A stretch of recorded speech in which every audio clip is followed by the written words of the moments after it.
Bonjour à tous, voici un nouveau cours sur la tension et l'intensité électrique et plus particulièrement sur le langage mathématique. Alors pourquoi le langage mathématique? Eh bien en physique, on réalise des mesures. Par exemple, ici, on va mesurer une masse. Comment est-ce qu'on exprime le résultat? On exprime le résultat ici 15,2 grammes, c'est-à-dire un nombre plus une unité. On introduit donc des mathématiques. Mais derrière ce nombre et cette unité se cache une idée. Ici, l'idée, c'est la masse du disque en laiton. C'est l'idée qu'on a mesurée. Et pour exprimer une idée, on fait une phrase, d'où l'idée de phrase mathématique et donc de langage mathématique. Pour traduire masse du disque en laiton dans un langage mathématique, on va introduire un symbole mathématique qui comprend une notation, petit m pour la masse, et un indice explicite qui nous dit de quel objet on parle, ici le disque en laiton. Et voilà comment on fait la phrase complète. La masse du disque est égale à 15,2 grammes. Pourquoi est-ce que c'est une phrase? Parce qu'on a un sujet, un verbe et un attribut ou un complément.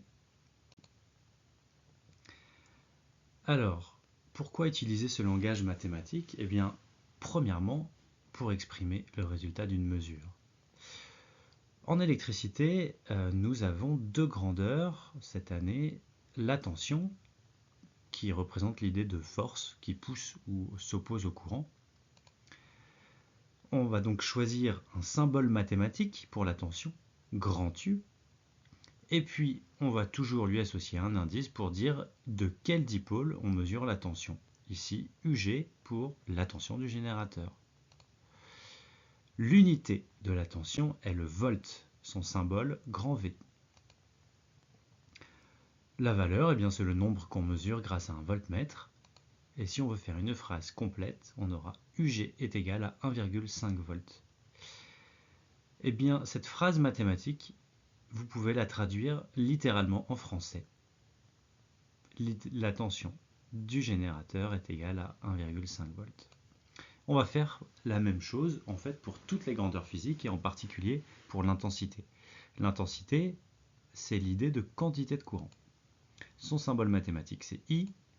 Son unité, c'est l'ampère, dont le symbole est grand A, ou bien tous les multiples de l'ampère, milliampère, kiloampère, par exemple. Si je mesure dans ce circuit grâce à un ampèremètre, je trouve IR égale 250 mA. Il s'agit encore une fois ici d'une phrase mathématique qui se traduit donc littéralement en français. L'intensité dans la branche rouge est égale à 250 mA. Maintenant que l'on a vu comment exprimer un résultat de mesure grâce à une phrase mathématique, je voudrais voir deux erreurs classiques.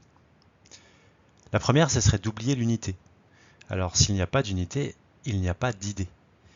Et là, c'est toute la phrase mathématique qui n'est pas correcte.